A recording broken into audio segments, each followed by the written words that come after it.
प्यारे बच्चों, स्वागत है आपका ऑनलाइन शिक्षण कक्षा में। तो बच्चों, कल हमने पढ़ा सोने का हिरन, चैप्टर नंबर 7 में हमने पढ़ा कि किस प्रकार से मारीच ने और रावण ने सीता हरण का षड्यंत्र रचा। ठीक है, और उसके बाद क्या हुआ देखिए। अब जब सीता बार बार अपने लक्ष्मण को कह रही थी कि तुम जाओ अपने भाई राम की सहायता करो, किंतु लक्ष्मण ने उन्हें उत्तर दिया कि यह मायावी राक्षसों का एक चाल है, उनकी एक षड्यंत्र है, वो कुछ ना कुछ बुरा करना चाहते हैं, इसके लिए हमें समझदार बनना पड़ेगा, ये एक माया है। किंतु सीता यह नहीं मानी और उसने क्रोध में आकर लक्ष्मण से कहा कि तुम्हें अपने भाई से लगाव नहीं है, अपने भाई को तुम चाहते नहीं हो। ठीक है, अपने भाई के प्रति तुम्हारी कोई अप्रिय भावना है। तो सीता की बात सुनकर उन्हें बुरा लगा। फिर सीता को क्रोध और बढ़ गया। उन क्रोध में आंखों से आंसू बहने लगे। यह भी लग रहा था कि कहीं लक्ष्मण की बात सही न हो। यह डर था कि राम से बिछो न हो। उन्होंने कहा, राम से बिछुड़कर मैं नहीं रह सकती, मैं जान दे दूंगी। हे लक्ष्मण, तुम उन्हें लेकर आओ। लक्ष्मण राम की आज्ञा का उल्लंघन कर रहे थे। उन्होंने सीता को प्रणाम किया और राम की खोज में निकल पड़े। लक्ष्मण के जाते ही रावण आ पहुंचा। तपस्वियों जैसा जटाजूट, वैसे ही वस्त्र। सीता ने साधु समझकर उनका स्वागत किया। रावण ने सीता के स्वरूप, संस्कार और साहस की प्रशंसा की। उसने सीता का परिचय प्राप्त करने के बाद कहा, सुमुखी, मैं रावण हूँ, राक्षसों का राजा, लंकाधिपति। मेरा नाम लेने पर लोग थर्रा उठते हैं, लेकिन तुम सुंदरी हो, सबसे अलग हो। तुम्हारे लिए मैं स्वयं चलकर आया हूँ, मेरे साथ चलो, सोने की लंका में रहो रानी बनकर। सीता क्रोधित हो उठी, कहा, मैं प्राण त्याग दूंगी, लेकिन तुम्हारे साथ नहीं जाऊंगी। मैं राम की पत्नी हूँ, वे महाबलशाली हैं, तुम्हें उनकी शक्ति का अनुमान नहीं है। तुम चले जाओ, नहीं तो तुम्हारा सर्वनाश हो जाएगा। रावण ने सीता की बात अनसुनी कर दी, खींचकर उन्हें रथ पर बैठा लिया।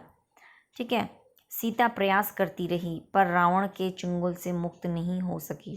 स्वयं को असहाय पाकर वे विलाप करने लगी, हाय राम, हाय लक्ष्मण। ठीक है, असहाय यानी कि वो अपनी मदद नहीं कर पाई। मायावी जो रावण था, उससे अपने आप को बचा नहीं पाई, छुड़ा नहीं पाई। ठीक है, पुकारती रही। रावण का रथ लंका की ओर उड़ चला। ठीक है, मार्ग में वे पशुओं, पक्षियों, पर्वतों, नदियों से कहती जा रही थी कि कोई उनके राम को बता दे, रावण ने उनका हरण कर लिया है। गिद्धराज जटायु ने सीता का विलाप सुना। उसने ऊंची उड़ान भरी, रावण के रथ पर हमला कर दिया। वृद्ध गिद्धराज ने रथ छत विछत कर दिया, रावण को घायल कर डाला। क्रोध में रावण ने जटायु के पंख काट दिए। अब जटायु उड़ नहीं सकता था, वह सीधे धरती पर आ गिरा। रावण का रथ टूट गया, उड़ान नहीं भर सकता था उड़ान।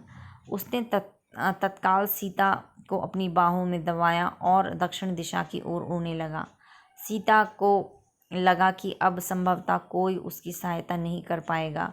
उसका बचाव केवल एक ही था, राम को किसी तरह समाचार मिल जाए। उन्होंने अपने आभूषण उतार कर फेंकना शुरू कर दिया। आभूषण वानरों ने उठा लिए। उन्हें आशा थी कि वानरों के पास ये आभूषण देखकर राम समझ जाएंगे, उन्हें पता चल जाएगा कि सीता किस मार्ग से गई है। रावण ने सीता को आभूषण फेंकने से नहीं रोका। उसे लगा कि सीता शोक में ऐसा कर रही है। कुछ ही समय में रावण लंका पहुंच गया। वह अपने धन वैभव से सीता को प्रभावित करना चाहता था। उन्हें लेकर वह सीधा अपने अंतःपुर में गया। राक्षसियों को सीता की निगरानी करते रहने को कहा और बाहर निकल गया। थोड़ी देर में वह फिर लौटा। सीता को घूरते हुए उसने कहा, सुंदरी, मैं तुम्हें 1 वर्ष का समय देता हूँ, निर्णय तुम्हें करना है। मेरी रानी बनकर लंका में राज करोगी या विलाप करते हुए जीवन बिताओगी। सीता बार बार रावण को धिक्कारती रही, ठीक है, रावण का गुण राम का गुणगान करती रही। रावण को क्रोध आ गया, तुम्हारा राम यहाँ कभी नहीं पहुँच सकता, तुम्हें कोई नहीं बचा सकता, तुम्हारी रक्षा केवल मैं कर सकता हूँ, मुझे स्वीकार करो और लंका में सुख से रहो।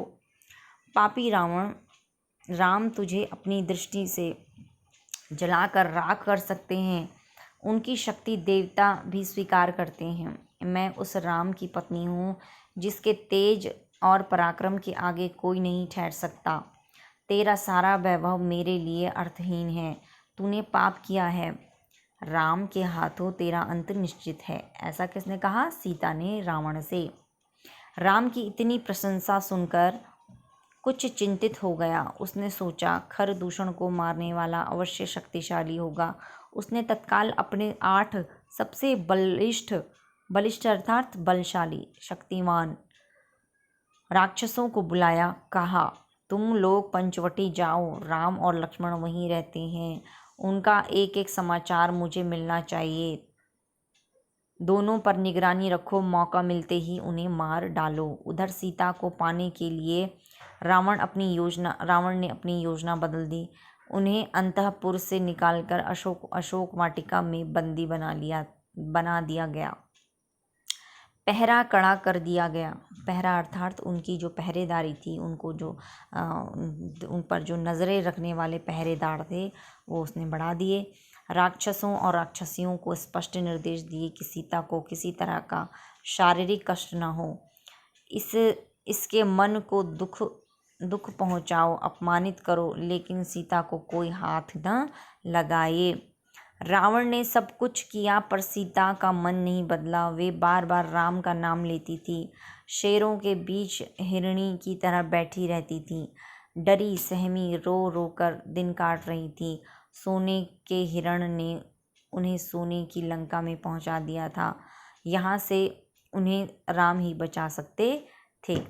तो बच्चों, हमने देखा कि किस प्रकार से इसमें हमने पढ़ा कि रावण ने सीता को किस तरीके से प्रताड़ित किया, उसे मानसिक प्रताड़ना दी। ठीक है, तो इसके आगे वाले चैप्टर में हम इस कहानी को कहाँ आगे पढ़ेंगे, क्या पढ़ेंगे, वो हम अगले भाग में पढ़ेंगे। तब तक के लिए अपना ध्यान रखिए।